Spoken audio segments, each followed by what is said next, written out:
Okay, well, what a great audience we have tonight, and welcome. I'm David Rubin, the Brown Foundation Curator of Contemporary Art here at SAMA, and it's my pleasure to introduce our guest tonight for the latest in our Artist Conversation series, Gary Sweeney.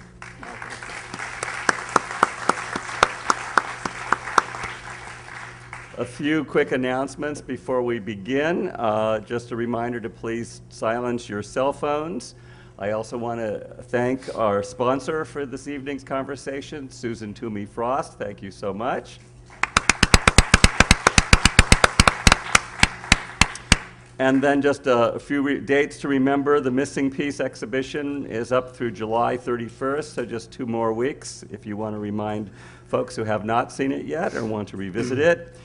September 2nd, we will be opening an exhibition called Animal Instinct, the photographs of Daniel Lee, which will be our contribution to this year's Photo Septiembre.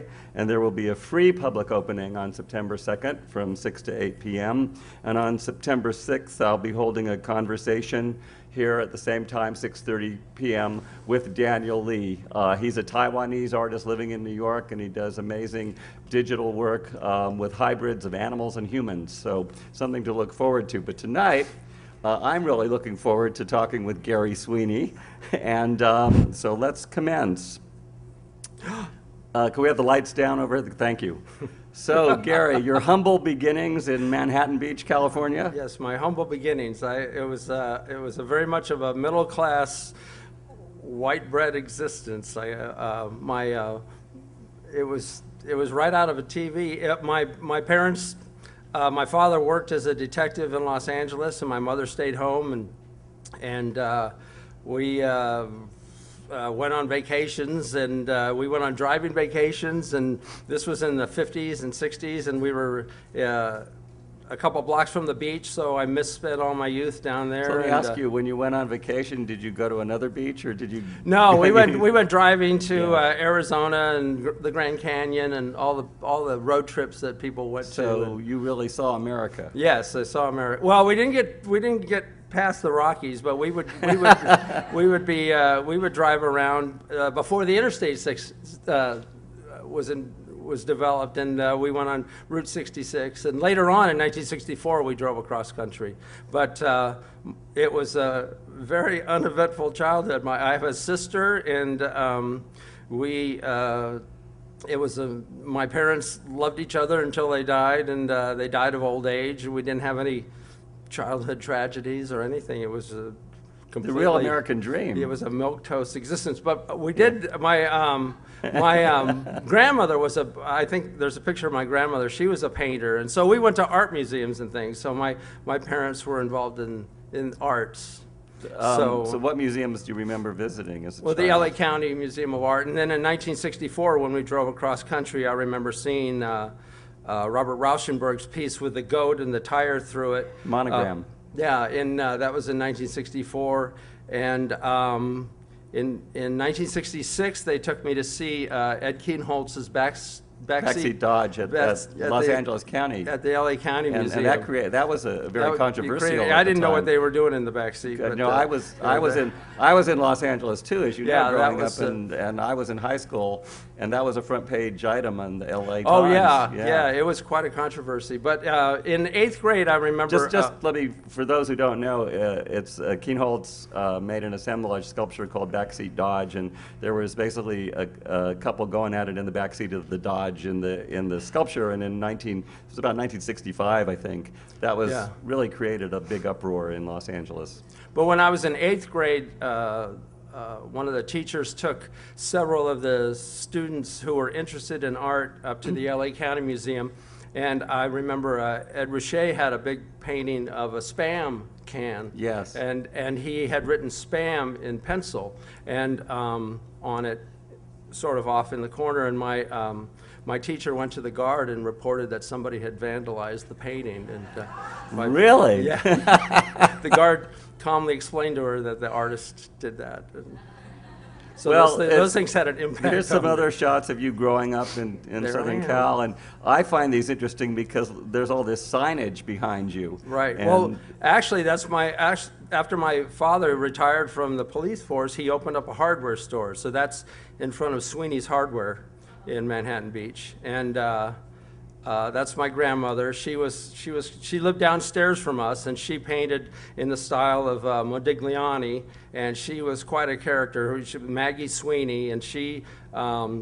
Like even in the 50s and 60s, she had gay men escorting her to the theater and stuff. She had a circle of friends that was quite unusual. Did you realize she wasn't the usual grandma, or? No, not at all. But there wasn't. I mean, her apartment was filled with modern furniture. There weren't any doilies or anything like that. It looked like a very contemporary.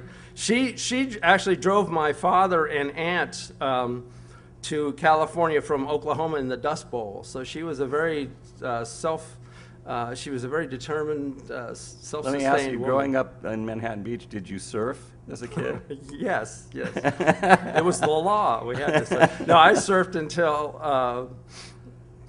until I moved to Colorado. Did you make art at all as a kid? Well, I did, and she taught me how to paint, and I did make art, and I was actually going to be an oceanographer, so all through high school I took math and science courses, but it was really clear that I was a better artist than I was a scientist, so I changed my major in college, and we were surrounded by art, so it was just like something I fell into. I don't remember a time when I wasn't drawing. And that's pretty unusual, especially growing up in Southern California. Well, it was a real. It was just what you think of it. It was a real open, progressive time, and people were real tolerant, and it was the California lifestyle for some reason. This is at college, right? Yes, that's in college. I think somebody sent that to me last year. I'm staring at a lithography stone. And where were you? What college? This was a junior college I went to, El Camino College. Mm-hmm. And I think I'm looking for inspiration or something. I'm trying telepathically to get an image onto the litho stone. And you went on beyond El Camino, right?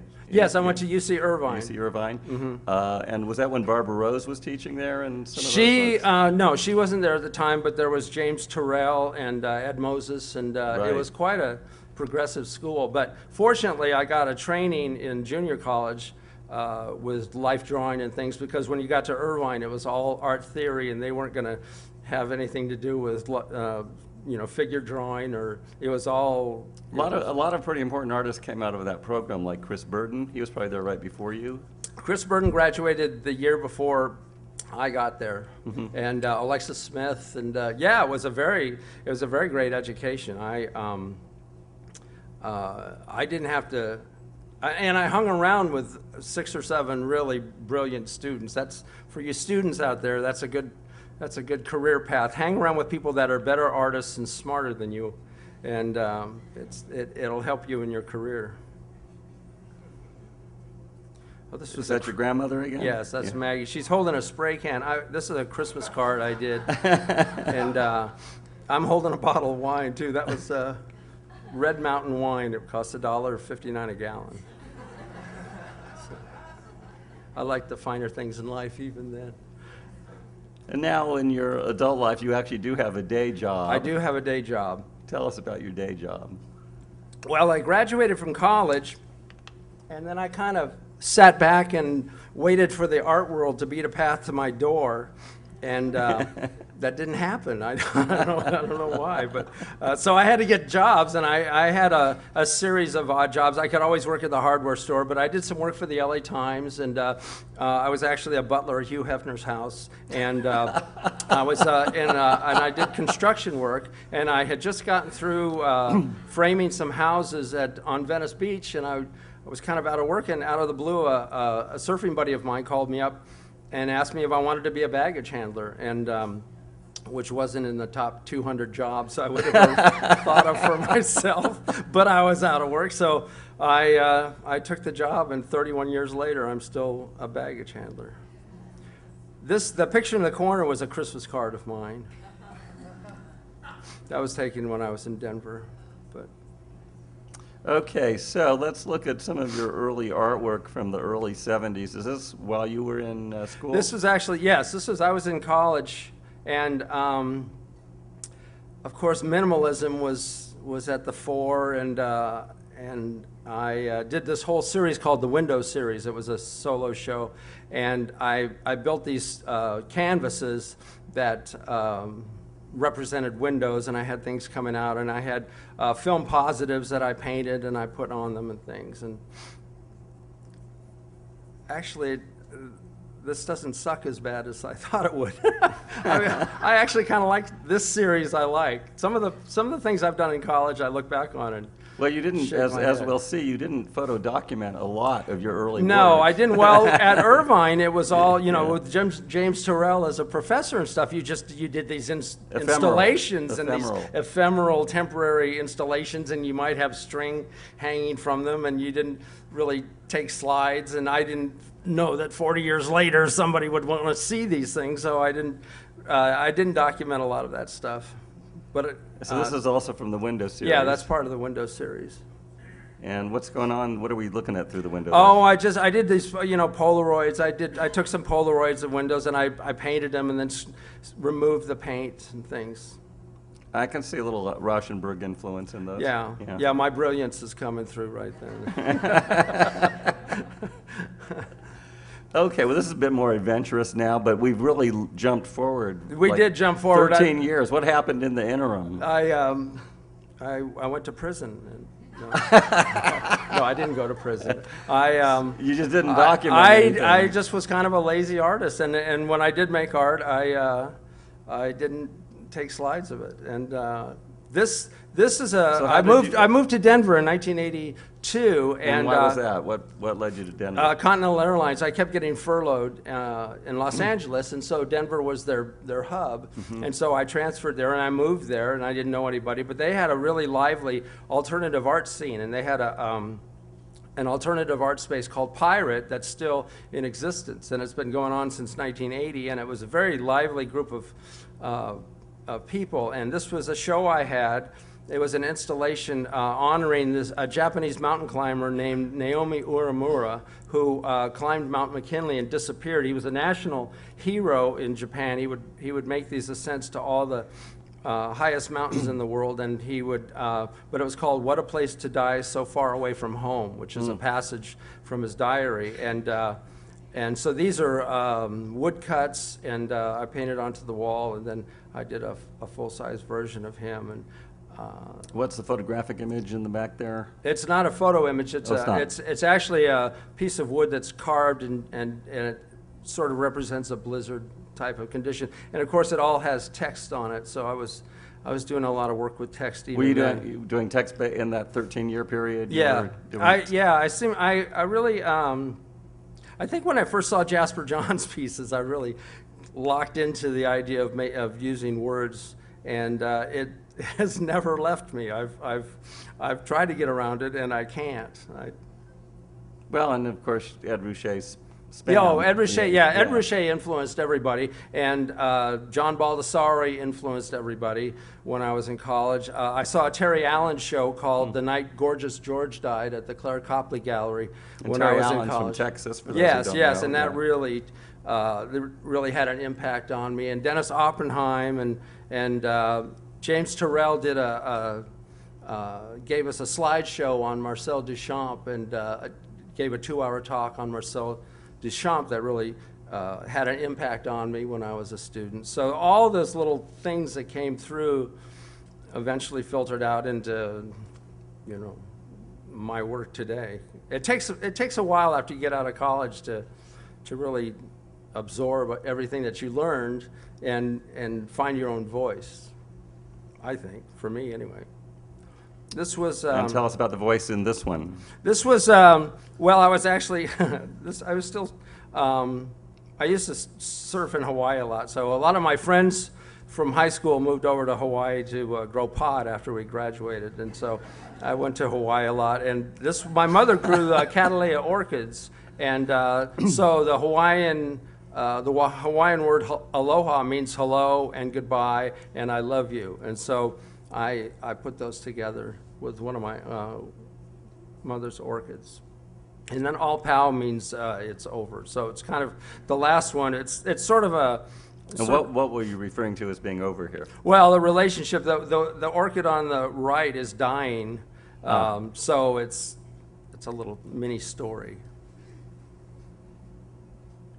Okay, so now we're again jumping forward from the late '80s into the early '90s. You're living in Denver now, is that correct? I'm still living in Denver, and this was kind of a. I had done a lot of art pieces that I did a lot of research for. They were kind of like term papers. I did a series on Moby Dick and the Canterbury Tales, and I would do a lot of research, and then I would do these big installations. But this was kind of a breakthrough piece for me because I had all these family pictures from our driving vacation, and I decided to blow them up and hand tint them and kind of tell a story of our family vacation in 1964. And it was like the first artwork that I did that really was close to my personality. I didn't have to, it was pretty effortless that I could put this stuff together, and it was really a different approach. Were you thinking of the imagery as postcard-like? Yeah. These were about 4 foot by 6 foot, and those are little light boxes. And my father had a Hasselblad camera, and so I put the slides of our trip in, and we went on Route 66. So I made these things that sort of refer to postcards. This was a. This was a promotional thing for Colorado that at the time Colorado had this big,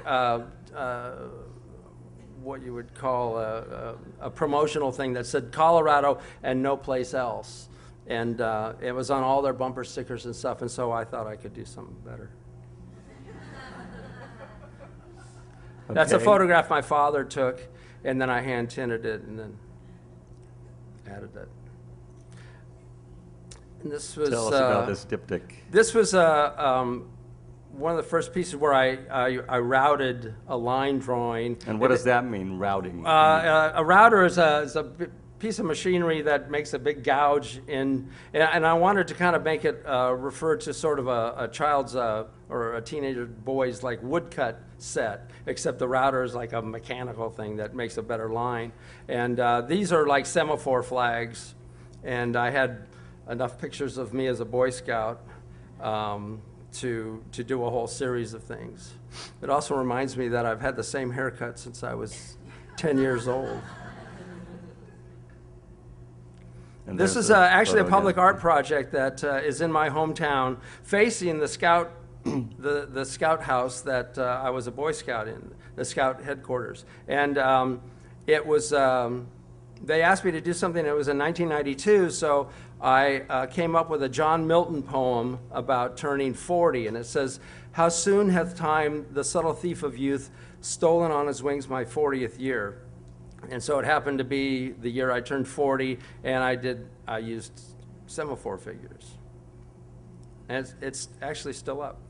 It was only supposed to be up for 3 years, and that was in 1992. How did it stay Well, up? it's actually what happened was it got weathered, and the city council came up with enough money that they recreated it, and they fixed it all up and made it permanent.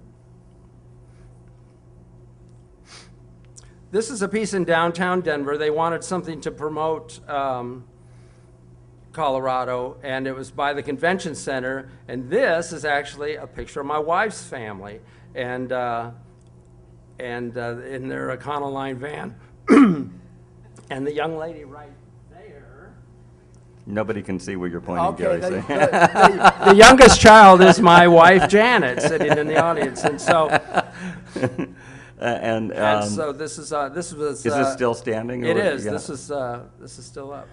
And the photograph hasn't faded or anything? Well, what happened was when I first did it in '94, the technology for Durotrans was really crummy, so it only lasted a couple of years. But then when they had the democratic convention, they got a lot of money to spruce up downtown, and so they redid the piece, and now the technology is much better, and it's really withstood a lot of wear and tear. So you seem to have a good track record with people wanting to preserve your public artwork. Yeah, that's really nice, because to tell you the truth, for a while it was in such a horrible state of disrepair. I just dreaded going past it. It was in really terrible shape. It was all water stained and faded, and it looked awful. And I was really grateful that the city fixed it up. Okay. And now, is this the first time you're using neon? I think so. What led you to that? I'm not sure. I think that it just kind of lended itself to part of the neon signs from the motels that we used to stay in on vacations and things. So just tell us there's about- something really nostalgic about neon. So tell us about Garden of the Gods. Garden of This the Gods yeah. is a tourist attraction down by Colorado Springs, and it's actually a very beautiful natural phenomenon where these sandstone spikes come up, and it's a really beautiful place. But my parents went there in 1950 and took a lot of pictures. So this is all part of the family vacation, nostalgia, travel sort of theme. You know, And this is all routed out. Some of your drawing style and the way you kind of layer with figurative work reminds me a little bit of David Sally. Were you looking at his work at all? He might be, yeah. He was at Cal Arts, I think, when I was When at you were at Irvine. Irvine, yeah. But, yeah, you might be right.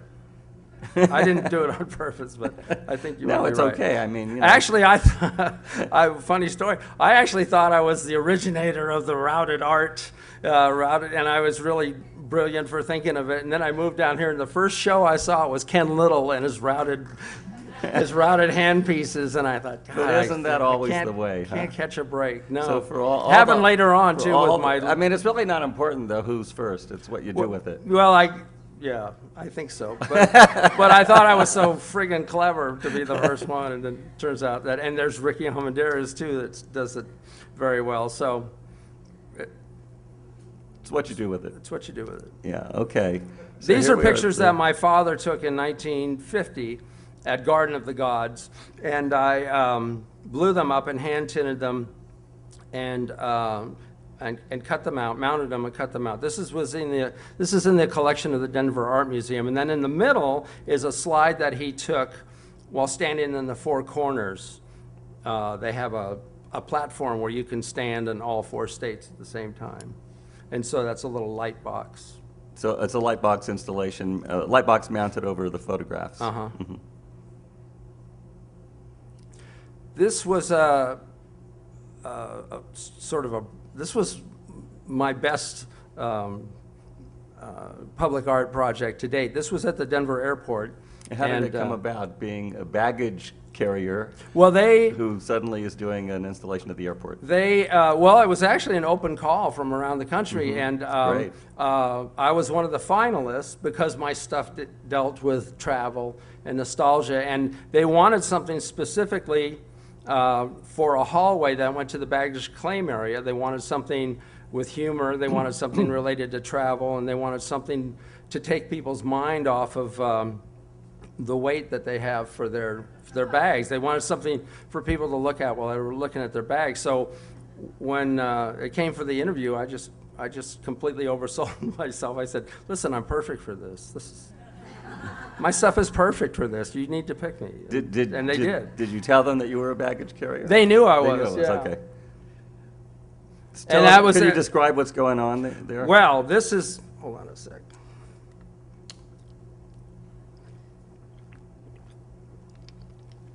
The large map of the United States is routed out of a walnut wall. This is about 14 feet tall, and maybe I'm guessing the map is maybe 14 by 20, and there's two of them, and I'd spent 2 years driving around and flying around the country with my wife, and we went to all these unusual tourist attractions and roadside attractions and took pictures of them.